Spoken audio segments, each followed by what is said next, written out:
मैं सभी से, देशवासियों से अपील करता हूँ, जितने भी क्रांतिकारी भाई हैं, इस देश से प्यार करते हैं और जिसकी रगों में सच्चा खून है और चाहते हैं ये लड़ाई जीते, मेरे सोनम भाई वांगचुक जी, 20 तारीख को दिल्ली में आपको सौगंध अपने माँ बाप की, आपको सौगंध इस माँ भारती की, आप दिल्ली में आए 20 तारीख को, और जो फांसी लगेगी तो हम भी आएंगे भाई, जो फांसी लगेगी देखी जाएगी। जो गूंगी बहरी सरकार होगी, जिसके कान बिल्कुल बहरे होंगे, तो उस तक कैसे आवाज़ पहुँचे? ये इतना पूरा देश यहाँ पर उमड़ पड़ रहा है, पूरा देश के कोने कोने से यहाँ पर लोग आए हुए मैं दिखाई दे रहा हूँ, लोगों में जोश देखते हुए बनता है। इतने क्रूर, इतने निर्दयी सरकार है जिसकी कोई हद नहीं है, बहुत ही ज़्यादा मैं कहता हूँ बेहया जो है सरकार। ऐसे निर्दयी सरकार से आप उम्मीद मत रखो कि ये कुछ बदलाव करेंगे, कुछ नहीं, ये न किसी का इस्तीफा देंगे। ये पता नहीं इन्होंने कितने लोगों की बलि चढ़ा दी है।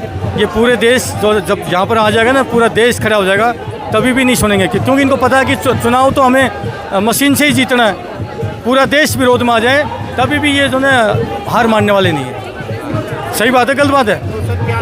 आज से पहले जितने भी आंदोलन हुए हैं, सभी आंदोलनों में सरकारों ने झुका है, सरकार ने आकर के उनकी सुध ली है, उनके विचारों से सहमत हुए हैं, उनका अनशन तुड़वाया है, ऐसे अनेकों हुए हैं। लेकिन पहली बार ऐसा मैं देख रहा हूँ कि जो सरकार टस से मस नहीं हो रही। क्या लग रहा है कि सरकार संसद मार्च करने देगी? देख, वैसे तो खैर उम्मीद के ऊपर जीवित है सब कुछ। मैं तो उम्मीद करता हूँ कि मैं सभी से अपील भी करता हूँ, जितने भी देश में क्रांतिकारी भाई हैं, जो देश से प्यार करते हैं और इन बच्चों को सही मायने में मानते कि ये सच्चे देशभक्त बच्चे हैं, पढ़े लिखे बच्चे हैं, और जो 89 टाइम्स जो है पेपर लीक हुआ है, उसके खिलाफत में इनका जो इस्तीफा होना चाहिए। तो सभी से हाथ जोड़ के अपील है कि यहाँ पर 20 तारीख को जंतर मंतर पर क्या पूरी दिल्ली में खचाखच जो है 1 इंच जगह भी नहीं बचनी चाहिए, तिल गिरे ने तो वो भी नीचे नहीं जाना चाहिए। इतना अगर लोगों में वाकई आपके अंदर खून है ना, नहीं तो मैं ये मानूंगा कि देश यूं ही गुलाम नहीं हुआ। इस देश में लोग पता नहीं कैसे कायर हैं, पता नहीं क्यों डरते हैं। कमाल की बात है यार, ये देश तो वीरों का है, ये देश तो आंदोलनों से जो आज़ाद हुआ है। 1857 की क्रांति हुई, आंदोलन ही था, तब ये देश आज़ाद हुआ, जब हमारे क्रांति वीरों ने इस देश के लिए शहादत दी है। आज भी देश में क्रांति वीरों को इस मैदानी जंग में आना पड़ेगा। अपील करता आपका फौजी भाई, डरने की आवश्यकता नहीं है। ये बहुत बड़े बिल्कुल हम तो समर्थन में आए हैं, तभी तो आज भी आए हैं, पहले भी आ चुके हैं। और मैं तमाम देशवासियों से अपील करता हूँ कि एक फौजी भाई आपसे अपील करता है, फौजी कभी भी, मैं इनको कहते हैं टुकड़े गैंग, देशद्रोही। अरे हम फौजी हैं भाई, अगर यहाँ पर अगर देशद्रोही कोई व्यक्ति हो तो मैं अपील करूँगा सरकार से, उसको फांसी पर लटकाइए। है तुम्हारे पास CID है, CBI है, क्या नहीं तुम्हारे पास में? तुम्हारे पास गुप्त एजेंसियाँ हैं, आप चेक करिए। हाँ, हम देशद्रोही व्यक्ति का साथ नहीं दे सकते, हम फौजी आदमी भाई, हमने देश की सेना में सेवा दी है। हम यहाँ पर देशद्रोही का साथ कैसे दे सकते हैं क्या? नहीं दे सकते। इनको देशद्रोही बता रहे हैं। अगर यहाँ देशद्रोही घूम रहा है तो तुम नालायक सरकार हो। क्यों मैं सही बोल रहा हूँ? बिल्कुल। अगर दिल्ली के जंतर मंतर पर देशद्रोही हैं और यहाँ पर ये प्रोटेस्ट कर रहे हैं, टोटली बदनाम करने का इनको साजिश है। इतने गिरे हुए लोग हैं, मैं कहता हूँ, इतने बेशरम, इतने क्रूर सरकार है जिसको शर्म है नाम की चीज़ नहीं है। जो व्यक्ति शिक्षा के लिए कदम उठा रहा है, उसको अगर ये इस प्रकार का व्यवहार दिखा रहे हैं, इससे गलत और क्या हो सकता है? तो सर, बीजेपी के जो नेता कह रहे हैं कि यहाँ ड्रामा चल रहा है, टुकड़े गैंग, दहशतगर्दों की बीच। अच्छा, एक चीज़ बताइए, जो भी भाई मेरी बात सुन रहे हैं, मैं लॉजिकल बात करूँगा। अगर जंतर मंतर पर देशद्रोही लोग हैं तो सरकार की CBI CID क्या कर रही है? उसको लगाइए फांसी, हम साथ में हैं। अगर मर्द हो तो लगाइए फांसी, हम तुम्हारे साथ हैं। हम देश के गद्दार के साथ हम फौजी, हम नहीं साथ दे सकते। हम फौजी हैं, ये सच्चे बच्चे हैं जो तुम्हारी नाक में नकेल डाल करके और तुम्हारे हलक में हाथ दे करके ये खड़े, मैं कहता हूँ ये तो मर्द आदमी है और तुम इनको देशद्रोही बता रहे हो। असली कायर और नापुंसक तो सरकार में कहता हूँ है।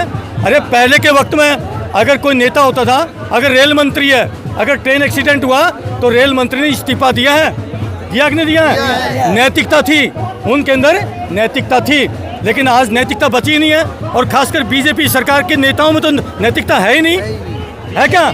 बिल्कुल नहीं है, कल्चर ही नहीं। अभी मैं एक चीज़ बताऊं, राम मंदिर में हजारों अरबों रुपए का जो है घोटाला हुआ, वहाँ पर चोरी हुई, चंदा चोरी हुई कि नहीं हुई? बीजेपी का, यूपी का कोई जो है, कोई बता रहे हैं कि कोई मंत्री समाना कोई जो मंत्री है, उसने क्या कहा है कि जिन लोगों ने बिना आस्था के वो जो चंदा दिया उनका चंदा चोरी हुआ, हमारा तो नहीं हुआ। यार कितने बड़े बेशर्म हैं, कितने बड़े बेशर्म है यार बीजेपी के लोग यार, हदों की कमाल हो गया यार। ऐसे ऐसे लोग मंत्री बना के बिठा दिए बीजेपी ने, जो ऐसी घटिया जो आदमी जिन्होंने डोनेशन दिया अपनी भावनाओं के साथ दिया ना डोनेशन, कोई वैसे तो पैसा नहीं देगा अपनी कष्ट कमाई, डोनेशन दिया। और उन लोगों को क्या कर रहे हैं, वो जो सामाना भला जी भला उन्होंने गलत नीयत से पैसा दिया होगा, इतने बड़े बेशरम। सामाना जी अगर आप, मेरा विनती है ये वीडियो मेरी हाथ जोड़ के प्रार्थना है, सभी से हाथ जोड़ के प्रार्थना है, ये वीडियो उस मंत्री तक पहुंचना चाहिए, ऐसे नालायक व्यक्ति तक पहुंचना चाहिए जो पूरे देश के साथ में, लोगों के साथ में इस प्रकार की बात कर रहा है, इतनी बड़ी बेशर्मी की बात। मैं गलत कर रहा हूँ बहन? जो सच्चा हिंदू है उसका पैसा, उसका चंदा जो दान दिया है उसका चोरी नहीं हुआ है, आपने आस्था के अकॉर्डिंग नहीं दिया है ना। हाँ मतलब वो एक आस्था वाले हैं, उसको नहीं देख रहे कि चंदा चोरी हुआ, उनको जांच करो, उनको फांसी पे लटकाओ, वो नहीं कर रहे। लेकिन नहीं जी, आपने आस्था के साथ नहीं दिया, हमारा तो नहीं चोरी हुआ, तुम्हारा चोरी हो गया। इतनी ये बेशर्म व्यक्ति ही कह सकता है साहब। ये मैं सभी से, देशवासियों से अपील करता हूँ, जितने भी क्रांतिकारी भाई हैं, इस देश से प्यार करते हैं और जिसकी रगों में सच्चा खून है और चाहते हैं ये लड़ाई जीते, मेरे सोनम भाई वांगचुक जी, 20 तारीख को दिल्ली में आपको सौगंध अपने माँ बाप की, आपको सौगंध इस माँ भारती की, आप दिल्ली में आए 20 तारीख को, और जो फांसी लगेगी तो हम भी आएंगे भाई, जो फांसी लगेगी देखी जाएगी। सरकार की जो गलत नीति होगी उसका विरोध होगा, चाहे कोई भी सरकार हो, सरकार चाहे कोई भी हो, चाहे कांग्रेस हो चाहे बीजेपी हो, सरकार की गलत नीति का विरोध होगा, ठीक है। और हम मर्द आदमी हैं, मर्द आदमी अपना दुश्मन के अच्छे काम की सराहना करेगा। बिल्कुल बिल्कुल सही बोलो, मर्द आदमी वो होता है कि अपने दुश्मन के भी अच्छे काम की सराहना करेगा। लेकिन तुम काम तो नालायकता करते हो और उसके बाद में तुम अच्छे काम की सराहना कैसे उम्मीद कर सकते हो, सराहना करेंगे।